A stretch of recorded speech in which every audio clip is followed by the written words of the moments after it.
Bonjour à tous, bienvenue dans cette nouvelle vidéo consacrée au livre de base de Coriolis the Great Dark, qui est une version très très lointaine de Coriolis the Third Horizon, que vous avez en français, assez différente. Elle vient de sortir après pas mal de temps en Kickstarter. Ce livre est une copie presse qui m'a été gracieusement fournie par Free Liga, donc je préfère vous le dire avant quand même. Et sans plus tarder, on va un peu se pencher sur la bête. J'avais vu le Kickstarter à l'époque, j'avais été assez impressionné par toujours la patte graphique de Martin Grip, donc qui est aussi le monsieur sur Symbaroum et sur pas mal d'autres choses chez Free Liga. Donc, sans plus apprendre, on va un peu se glisser là-dedans. Alors, il y a déjà l'idée que voilà, on a des cartes des étoiles. Les cartes sont un mot extrêmement important dans le jeu, pour plusieurs raisons. Et l'idée, c'est qu'on joue... Alors, attention, je connais pas très bien le livre le setting original. Je préfère que ce soit clair. L'idée, c'est que on va jouer on joue dans l'horizon perdu, puisque l'idée dans le futur, c'est que il y a un peu comme les fondateurs, enfin un peu comme les pères fondateurs de l'Amérique. Vous avez il y a très longtemps, donc il y a plus de 200 ans, il y a des humains qui ont décidé de partir à cause de persécutions, parce qu'ils voulaient chercher un meilleur avenir, du système connu de l'humanité. Et partir avec des grands vaisseaux très loin. C'était des philosophes, c'était des gens justement, pas forcément des religieux, mais avec énormément de culture, énormément de savoir avec eux, et ils ont trouvé un endroit qui devait être juste une étape. Juste une étape, et en fait, ça s'est très mal fini, ils n'ont pas pu sortir. Donc ils sont restés là très longtemps, notamment le gros astéroïde sur lequel ils sont restés est devenu une sorte de cité en soi, c'est Ship City, donc c'est la cité vaisseau. Et à un moment, en fait, plutôt que de se laisser abattre par le fait que les grands portails qu'ils avaient utilisés pour venir ne pouvaient pas être réactivés et qu'il n'y en avait pas d'autres, simplement, que l'endroit était un peu hostile, ils ont découvert qu'en fait, la raison pour laquelle ils étaient arrivés, donc une sorte de vent, ils appellent ça le slipstream, donc une sorte de vent, en fait, spatial, leur permettait simplement de pouvoir aller dans d'autres endroits dans d'autres systèmes, sans utiliser les portails, mais au moins pour découvrir d'autres éléments. Et en faisant, ils l'ont fait en créant des grands vaisseaux. Donc chaque grand vaisseau, il y en a eu trois expéditions avec des espèces d'immenses vaisseaux qui chacun ont recadrillé. Donc là, vous voyez peut-être pas forcément, mais chaque vaisseau, enfin chacun des expéditions en fait a recadré, en fait au nord, à l'ouest, pour aller vite de la carte, d'autres planètes, d'autres systèmes qui ne demandent en fait qu'à être explorés. Donc sur certains ils ont mis des colonies minières, d'autres des colonies civiles, et sur d'autres encore des fois des phares, simplement pour des phares spatiaux pour illuminer en fait le chemin des autres vaisseaux. Puisqu'il y a des gros vaisseaux, mais il y a aussi des navettes qui sont essentiellement les navires utilisés par les joueurs. On va revenir un peu sur les spécificités plus tard du livre. Donc encore une fois moi, je trouve que la mise en page est absolument exceptionnelle. On alterne sur du fond noir sur du fond blanc. Les polices d'écriture sont très propres. Martin Grip, évidemment, il connaît un peu son histoire. Et ce que j'aime beaucoup, c'est qu'à chaque fois, on a des petits résumés. On vous dit, bon, bah voilà, ça, c'est le scénario en deux temps. Donc, ce que je viens de vous récapépète, c'est en 2 pages. Et on vous donne immédiatement les factions. Donc, c'est assez simple, en fait, dans ce monde futuriste. L'essentiel des gens qui ont survécu et qui sont restés pendant plus de 200 ans sur Ship City ou les colonies aux alentours ont évolué grosso modo, donc c'est assez simple. Il y a les navigateurs qui sont les gens qui possèdent les cartes, qui ont répertorié un peu les différentes phases des expéditions, et donc stricto sensu ont le pouvoir, c'est les politiciens. Les machinistes, ceux qui réparent les vaisseaux et qui fabriquent de nouveaux vaisseaux, notamment les grands vaisseaux, les shuttles, les navettes, mais aussi, on y reviendra, les oiseaux, qui sont des créatures artificielles. Bon, les gardeners, donc c'est la guilde des jardiniers, ça va sans se dire, puisqu'il y a aussi une grosse production dans ce monde qui est un peu inspirée par l'aspect Mille et une nuits.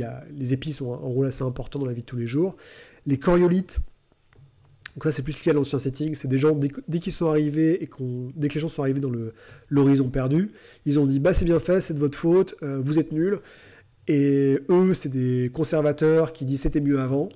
Ils sont organisés sur de familles qui peuvent retracer leur lignée jusqu'avant le saut. Pour eux, justement, le fait d'avoir quitté, alors c'est rigolo, mais le fait d'avoir quitté le reste de l'humanité, c'est un grave péché, ils sont punis et blablabla. Et le crapaud noir, c'est grosso modo, c'est une sorte de syndicat du crime, pour aller très vite. Il y a d'autres petites factions. Donc voilà, vous jouez un membre de la guilde des explorateurs. Donc la guilde des explorateurs, pourquoi?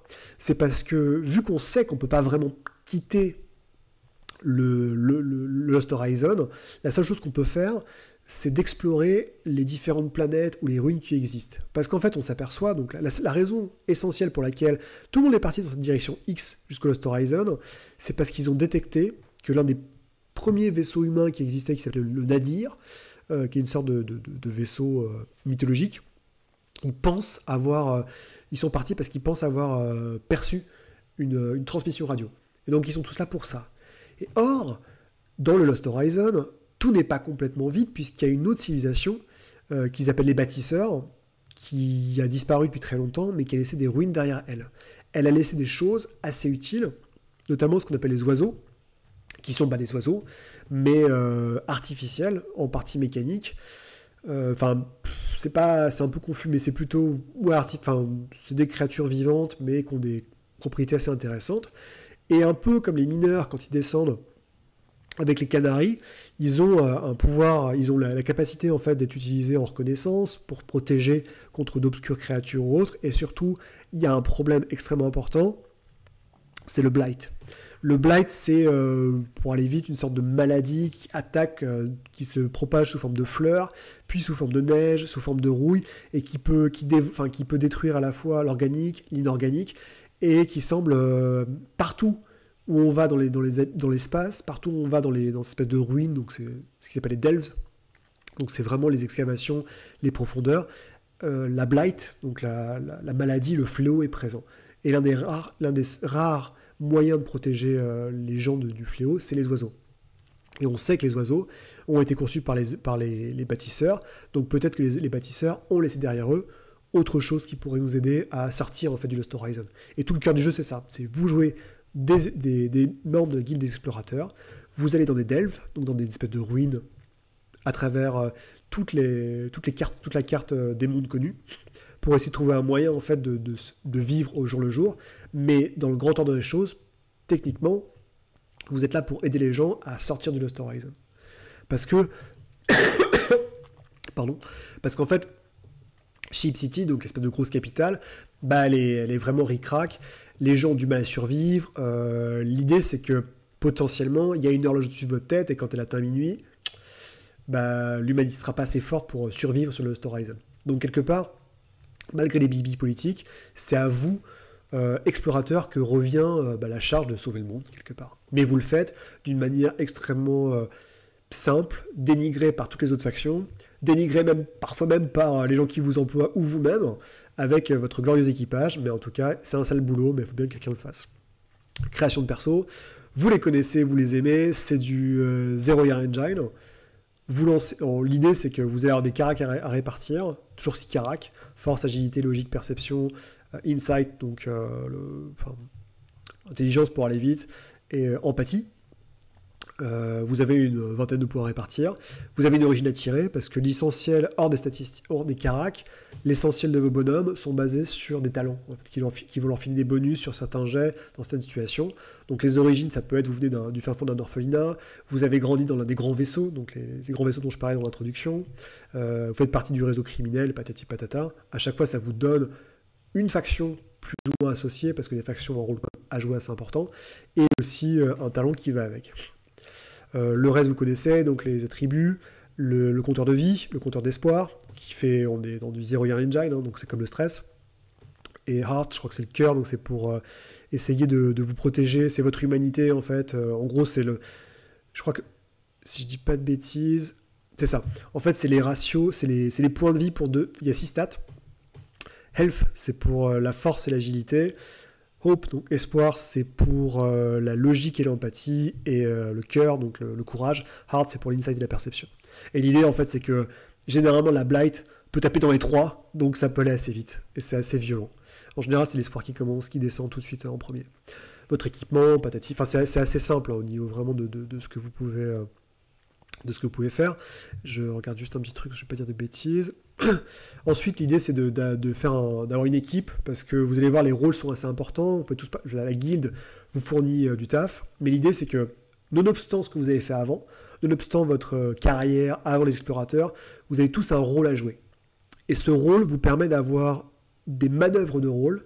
Donc les manœuvres de rôle, c'est des manœuvres que vous pouvez utiliser une fois par delve, donc par expédition pour aller vite.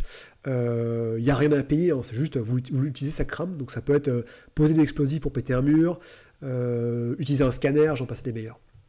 Mais c'est vraiment des trucs qui sont assez importants et c'est des boosts qui sont assez vénères. Par contre, le boost, c'est pour toute l'aventure, en fait, c'est pour toute l'expédition. Donc il faut faire assez attention. Au niveau des rôles, donc on a celui qui va fouiller, l'éclaireur, le mec chargé d'excavation, le garde pour protéger tout le monde, et l'archéologique pour comprendre en fait les ruines et les symboles, parce qu'il y a évidemment beaucoup de mystères. On reste dans un jeu Free Liga. L'oiseau aussi, parce que l'oiseau, il y a différents types d'oiseaux, donc les oiseaux protecteurs, les oiseaux guides et les oiseaux spectres, qui sont plus ou moins invisibles, qui peuvent se cacher. Tous les oiseaux ont des compétences de base, ils ont des pouvoirs de base à activer pour absorber ils peuvent absorber la blight, donc le fléau, ils peuvent vous alerter quand il y a de la blight qui arrive, c'est un peu l'idée. Bon, l'expérience, j'ai passé. Les différentes carrières, donc en gros l'idée c'est que vous avez une description de votre personnage, ce qu'il était en fait, avant de devenir un explorateur, et vous avez une spécialité qui vous dit en fait le talent qu'il va avoir. Donc par exemple les artistes, l'artiste ça peut être un mec qui peint les coques, parce que sinon tout est gris, tout est triste, ça peut être un poète, ça peut être un acteur, chaque fois, enforcer, donc les gros durs, les gardes du corps, ésotérique, donc c'est plus les coriolitistes, ou les gens qui vivent responsables des épices, les gens qui vivent au fin fond de l'univers à la frontière, odd jobbers, donc les gens qui sont touche à tout, les bricolos, roughnecks, donc c'est les durs, les costauds, c'est comme dans Alien, scholars, donc les érudits, scoundrels, c'est les voleurs, les roublards, et travelers, c'est plus les explorateurs ou les gens les pilotes et assimilés. Au niveau donc du jeu, vous connaissez, je vais pas trop m'attarder, mais vous connaissez, si vous avez vu déjà un Zero Year Engine, vous connaissez, vous lancez des dés, le but c'est d'avoir un D6, généralement il y a des malus, quand vous ratez votre jet, vous pouvez relancer, c'est pousser votre jet, si par contre vous avez des 1 sur votre jet relancé, vous accumulez du désespoir, donc votre hope descend. Il y a un truc qui est assez rigolo là-dedans, c'est qu'il y a des outils maintenant, il y a un dé, en plus de votre dé standard, il y a un dé d'outils, c'est-à-dire que si vous avez un outil utile à ce moment-là, vous pouvez l'utiliser. Par exemple, je sais pas moi, un chalumeau. Par contre, si vous poussez votre jet avec l'outil et que vous avez un 1 sur l'outil se dégrade, devient moins efficace, donc son bonus est moins important, et éventuellement il se casse. Vous voyez encore, donc il y a une pelletée de talent, mais avec toujours des illustrations un peu à tomber par terre. Les manœuvres d'équipage, dont ce que je parlais, c'est une manœuvre par type.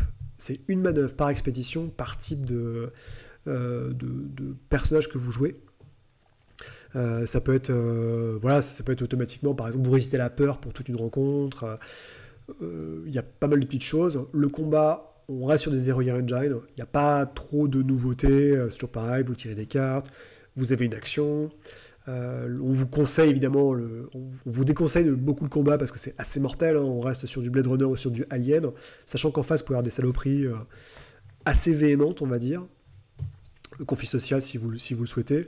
L'idée encore une fois c'est que la politique a un rôle assez important à jouer, mais il y a une vraie division dans la façon dont sont organisés les scénarios qui peut être assez manifeste, hein, on va le voir. Les manifestations de la corruption, c'est-à-dire que si vous faites bouffer par la blight, potentiellement, vous avez des séquelles physiques ou mentales, et si jamais la blight vous emporte, mentalement ou physiquement, vous vous retrouvez dans un lieu étrange, on va dire. Les règles pour la 0G, les radiations, on reste dans l'espace, hein, mais les gens qui ont joué Alien ne seront pas dépaysés au niveau des règles, et les véhicules, c'est rigolo, parce que vous avez une sorte de buggy avec vous, alors c'est plus qu'un buggy, hein, et vous avez une shuttle. Donc il y a des poursuites spatiales, ou à pied, en voiture, comme vous voulez. L'oiseau, donc ça c'est important, c'est vraiment le truc qui fait la différence au niveau mécanique de Coriolis avec, je sais pas moi, un Blade Runner ou un Alien. En fait, l'oiseau, c'est vraiment votre canari quand vous allez faire des expéditions. Il a des pouvoirs, il peut attaquer, donc il a des pouvoirs de base, il peut attaquer, il peut absorber le fléau, il peut nettoyer le fléau, il peut détecter le fléau, il peut vous défendre, et il peut briller, faire la lumière. Ça, c'est les pouvoirs de base. Ces pouvoirs lui coûtent de l'énergie. Faut faire attention parce que aussi des fois si vous ratez votre jet, il va refuser de vous obéir et donc il fera pas. Alors le Sock Blight, c'est automatique, hein, mais les autres, il faut activer les pouvoirs. Donc si votre oiseau vous fait la gueule, c'est mal barré. Il y a d'autres pouvoirs avancés que vous pouvez débloquer. qui sont assez violents. Donc l'oiseau, c'est une très bonne idée de le garder en vie, parce que, attention, il a aussi des points de vie. Et si vous le tuez, eh ben, faut aller en chercher un autre. Et pour aller chercher un autre, il faut retourner à Ship City. Donc, faut faire attention. L'équipement, il y a un très gros chapitre là-dessus. Donc, hormis tous les trucs un peu classiques, la nourriture, les objets usuels, et ainsi que l'argent utilisé, on va retrouver en fait beaucoup d'armes. Des armes donc, qui sont assez exotiques, c'est assez rigolo. Ils sont allés sur un délire un peu rétro-futuriste avec des fusils gigantesques, notamment le fusillard, qui est un peu l'arme de base. Mais il y a des trucs un peu plus chouettes, même les lance-flammes. Enfin, vraiment, au niveau illustration, on est sur une identité très forte. Pas avec les armures légères, armures moyennes, armures lourdes, pour aller très très vite, avec les bonus-malus. Mais ce qui est vraiment génial, c'est la mise en page, les dessins. Moi, je trouve ça très cool pour un truc qui est assez basique en fait. Mais c'est un peu la touche Free Liga, quand ils le veulent, ils font des trucs très très carrés. Bon, les tables, je vais vous passer ça, c'est pas très très intéressant. Donc quand je vous dis qu'il y a du matos, il y a du matos. Il y a vraiment ce qu'il faut faire. Les buggy en fait, ils appellent ça, c'est les rovers. En gros, pour un peu pareil, différents types, avec les rovers qui flottent, parce qu'il y a aussi des tout petits vaisseaux qu'ils appellent les cerfs-volants, mais qui sont utilisés dans les villes. Bon, voilà, vous connaissez un petit peu, si vous aimez, vous pouvez l'upgrader, si ça vous chante. Parce que l'idée, c'est que vous êtes un équipage, donc vous partagez quand même vos revenus, vous partagez beaucoup de choses. Donc c'est les fameux kites, les cerfs-volants dont je parle, qui sont des tout petits trucs qu'on voit notamment sur Ship City. Et les heirlooms, donc c'est les héritages, hein, c'est généralement les objets qui datent d'avant l'exil, dans l'Horizon Perdu, qui sont plus balèzes. Donc description de l'Horizon Perdu, alors ça c'est assez original, après c'est assez simple, hein. Faut pas vous attendre à un truc de fou. Encore une fois, on est chez Free Liga, donc le bouquin de base vous donne la base, et après c'est à vous vraiment de voir dans les suppléments qui sortiront des éléments supplémentaires sur le scénario. On a la timeline, avec l'arrivée sur donc le secteur de Jumlua. Jumlua, c'est cette espèce de grande planète de feu, enfin c'est le soleil grosso modo, qui est aussi vénéré comme le dieu. Les constructeurs, les bâtisseurs, qu'est-ce qu'on sait sur eux, leur civilisation, le blight, donc le fléau, les artefacts. Hop, on arrive aux factions, aux guildes, qui est un aspect assez important, encore une fois, comme je dis. Donc je ne vais pas revenir très rapidement, mais on vous explique comment la ville est gérée, les navigateurs, avec des sous-factions, les machinistes, c'est peu ou prou ce que je vous avais dit, les gardeneurs, donc les jardiniers, les coriolites, donc un peu les religieux de la vieille garde, Blacktoe, donc les mafieux, et la guilde des explorateurs, qui est la vôtre de but en blanc, donc vous n'avez pas trop le choix, avec Mosca, qui est la chef des excavations, je crois. Il y a d'autres petites factions, notamment les Wreckers, donc c'est les pillards de l'espace. On a une grosse description de Ship City, parce que Ship City, c'est un peu le hub de l'histoire, c'est-à-dire qu'avant d'aller en mission, pour aller vite, vous commencez souvent à Ship City, on va vous donner votre mission, entre les missions, vous revenez pour faire un petit peu toutes vos emplettes, pour discuter avec les gens. Donc voilà, c'est une espèce d'immense astéroïde, vaisseau, dans lequel s'entassent des milliers de personnes, et qui est en train de tomber en ruine en fait. Et les gens tous les jours essaient de le maintenir, mais potentiellement dans longtemps ça disparaîtra.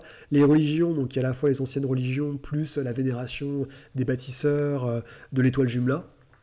Et après on a une description quartier par quartier. Alors les quartiers sont pas hyper originaux dans le sens où vous avez les bas-fonds, le marché, le machin. C'est très, si vous avez vu Babylon 5, c'est un peu pareil, mais ça le mérite en fait, encore une fois, par les illustrations, par par le lexique, par beaucoup d'éléments de langage, d'avoir un côté assez unique finalement. Et quand vous voyez la carte, c'est vrai que c'est pas du tout une carte que vous attendiez sur de la science-fiction. Donc l'aspect mille et une nuits est toujours présent et très très bien desservi par tous les illustrateurs du livre, ce qui fait à mon avis une grande partie, enfin ça fait une forte compulsion à acheter le livre quand vous le voyez en magasin.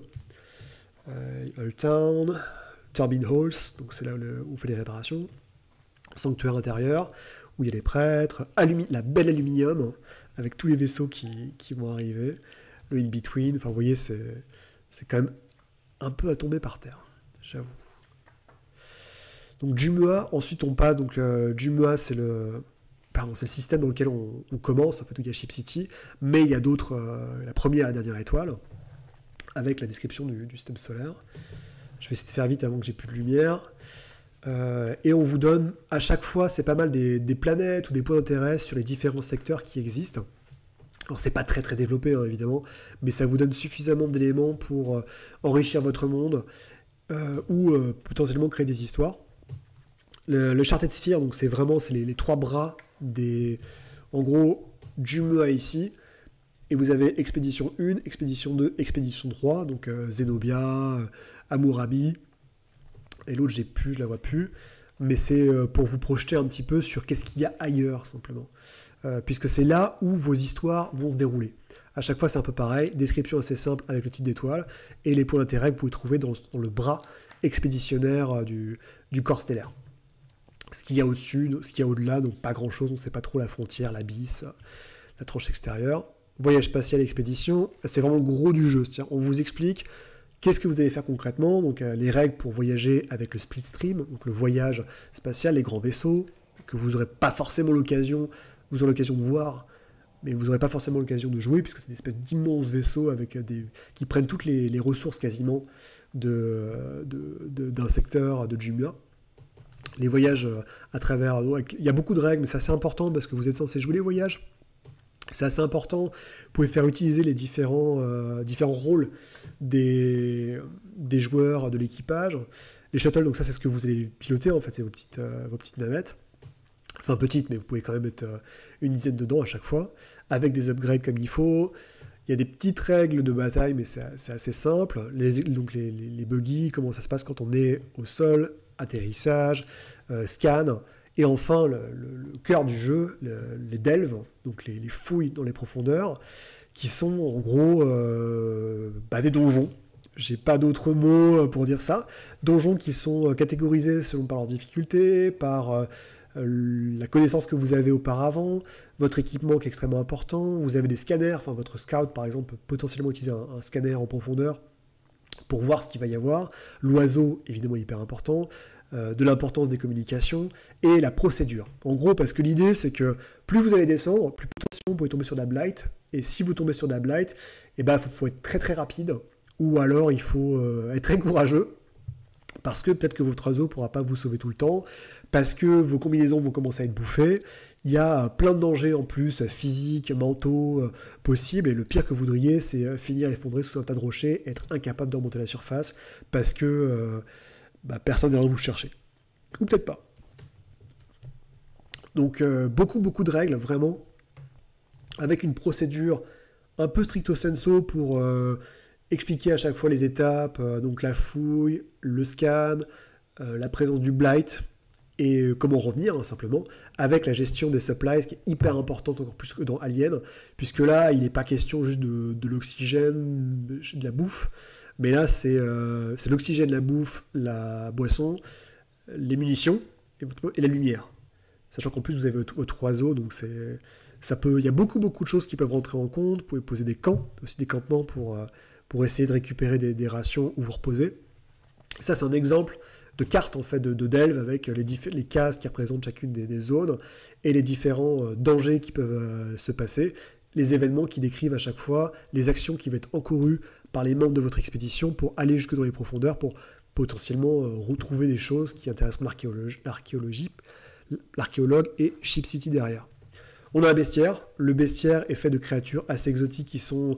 Donc il y a des créatures dévorées par le blight, il y a des anciens automates et des créatures qui appartenaient qui ont été créées par les bâtisseurs. Donc les constructs. C'est essentiellement les deux types d'adversaires qui sont des créatures artificielles. Sinon il y a quelques bestioles. Et vous avez aussi... Elles sont toutes assez originales et très différentes de ce qu'on peut voir dans le reste. Les échos, c'est plus ou moins des fantômes, pour aller vite. Et on a aussi toute une liste, c'est pas mal en fait, on a une grosse liste tout simple de tous les adversaires humains en fait qu'on peut croiser dans le jeu. Donc des petits conseils pour gérer le jeu, parce que évidemment ça peut être assez compliqué, avec les thèmes principaux, c'est toujours important, comment cultiver le mystère, des petits éléments de jeu en fait, sur l'historique, il y a quasiment rien qui est donné. Une double page de conseils sur concrètement qu'est-ce que vous faites et comment vous le faites, les bons conseils, ça c'est toujours très très bien, je trouve ça pas dégueulasse. Comment fabriquer une aventure, alors c'est là où ça commence un petit peu, en gros on vous donne des tables en vous disant voilà ce qui se passe, vous créez tel PNJ, la fouille, avec sa période, enfin, la date de création, ce que vous pouvez y trouver, les dangers, donc c'est beaucoup de tables aléatoires comme à Donjons, avec les menaces qu'il y a, et les secrets des bâtisseurs, donc je vais pas trop spoiler, enfin il n'y a pas grand chose à spoiler en fait, parce que c'est à peine 2 pages, où on vous explique qu'avant les bâtisseurs sont des... Voilà, ils n'étaient pas tout seuls, et que vous en saurez plus tard. Les artefacts, hein, donc comment ils peuvent être cool pour les créer, ou les générer simplement, hein, ça fait un peu les trésors. Et on a un petit scénario qui est rigolo, qui s'appelle la Ziggourate Noire, où en gros on vous dit, coucou, il y a un mec assez important qui a disparu sur telle planète, ce que vous pouvez aller voir, vous y allez, il y a son vaisseau, mais il n'est pas là. Et en fait, vous apercevez qu'il est allé dans une grande Ziggourate Noire qui est présente, parce qu'en fait, attention, je vais spoiler, donc ne m'écoutez pas si vous voulez jouer le scénario, parce qu'en fait, c'était un dealer, et il était venu voir des agents du Crapaud Noir qui faisaient de la drogue. Sauf qu'en fait, ils ont poussé trop loin la drogue dans la Black Ziggurat, ce qui a propagé en fait l'échantillon utilisé pour la drogue, qui est une racine, je crois, une sorte de vigne, qui a commencé à enfler, et dévorer et parasiter les membres en fait du laboratoire de drogue. Donc le type que vous cherchez, il est venu, il s'est fait choper et phagocyter par les plantes, et donc en fait vous devez le retrouver, il vous attend tout en bas de la Ziggurat pour justement vous dévorer, vous assimiler par la plante, et après reprendre votre vaisseau pour se barrer. Parce que pour l'instant il est coincé en fait dans la Ziggurat. Donc potentiellement vous avez un truc à la The Thing qui s'apprête à se barrer, et c'est à une équipe de bras cassés, parce que les joueurs sont souvent des bras cassés, de se démerder pour ça. On vous dit que la mission est accomplie si vous retrouvez le mec, que vous le tuez ou que vous ramenez son bracelet. Donc au moins c'est bien de savoir que vous serez payé malgré la menace cosmique. Il y a une carte, ce qui est très très bien parce que c'est vraiment le truc sur lequel on a besoin avec les différents éléments et l'espèce de saloperie de monstres qui sont rajoutés. Et c'est pas fini parce qu'avec le Kickstarter, en plus, on a des règles solo qui sont ajoutées. Alors, je vais pas mentir, j'ai pas regardé parce que je connais pas du tout le jeu de rôle solo, mais c'est quand même, il y a une dizaine de passes pour jouer justement un exilé. Donc vous êtes tout seul, personne ne vous aime, et c'est à vous de faire votre propre fortune. Donc je me dis que c'est assez rock'n'roll parce que c'est vous tout seul avec un oiseau pour aller fouiller dans des expéditions de part et d'autre. C'est assez couillu et je vous tire mon chapeau si vous le faites. En tout cas, il y a quand même une quinzaine de pages là-dessus, donc c'est pas non plus pété. Avec des tables évidemment générées, et on a le petit mot de fin. Et la feuille que je trouve assez violente, en fait, j'aurais préféré l'inverse du fond noir, parce que là le fond noir ça pique un peu les yeux, et à imprimer c'est pas très printer friendly, avec la page pour le perso, la page pour le vaisseau, la page pour l'équipage. Et donc c'était Coriolis, The Great Dark. Donc moi, mon avis, alors je suis pas... Vous me connaissez peut-être ou pas, je suis pas un immense fan de donjons. C'est-à-dire que le problème en fait que j'ai mécaniquement avec Coriolis The Great Dark, c'est que c'est un bouquin de base où il y a tout pour jouer. Ça, c'est super. Il y a une esthétique à tomber la gueule. Il y a une idée qui est assez simple en fait, qui va être grosso modo de mélanger, pour aller très très vite, Alien et Symbaroum, parce que en gros dans Symbaroum vous fouillez un monde un peu corrompu, enfin un monde plein de corruption, de mystères qu'il faut élucider, et dans Alien vous êtes un peu les tauliers de l'espace avec des monstres. Donc là c'est pas les mêmes monstres, c'est pas la même civilisation antique, mais j'ai senti ça. Moi j'ai senti ça. Le bouquin de base lui vous propose une proposition de jeu qui est assez simple, c'est en gros vous faites du dungeon crawling. Alors c'est du dungeon crawling de l'espace, mille et une nuits, bigarré, extrêmement étrange, mais c'est reste du dungeon crawling. Personnellement, j'ai pas la force de prendre une petite feuille A4 et de commencer à dessiner des plans. Donc j'espère qu'il y aura des bouquins de scénarios, un peu comme les Adventure Pack de Symbaroum, avec des aventures préconstruites. Ça pour moi sera parfait. Comme ça j'ai pas à faire le boulot de ce côté-là. Évidemment, connaissant ces petits malins de Free Liga, il y a déjà une campagne qui va sortir, qui vous révélera tous les secrets de l'univers, où à mon avis il y aura des enjeux extrêmement importants, et ça j'ai très très hâte. Parce que pour moi, c'est comme si on me disait j'ai juste le bouquin de base de Symbaroum sans la campagne du Trône d'Épines. Je sais qu'il y a une campagne qui arrive, donc ça veut dire que potentiellement Coriolis est un investissement intéressant pour vous si vous cherchez à faire une campagne Space Op un peu au long cours, avec des enjeux qui montent. Je suis sûr qu'elle sera très très bien. Et je sais qu'il y a beaucoup d'échos positifs sur la campagne de Coriolis du Troisième Horizon. Mais ça, c'était un investissement supplémentaire sur le Kickstarter, et pour l'instant, c'est pas sorti. Donc, en tous les cas, c'est un très beau jeu, avec une proposition forte, une proposition qui ne plaira pas à tout le monde. Vous avez bien vu ce que je vous ai décrit, il y a beaucoup de matos.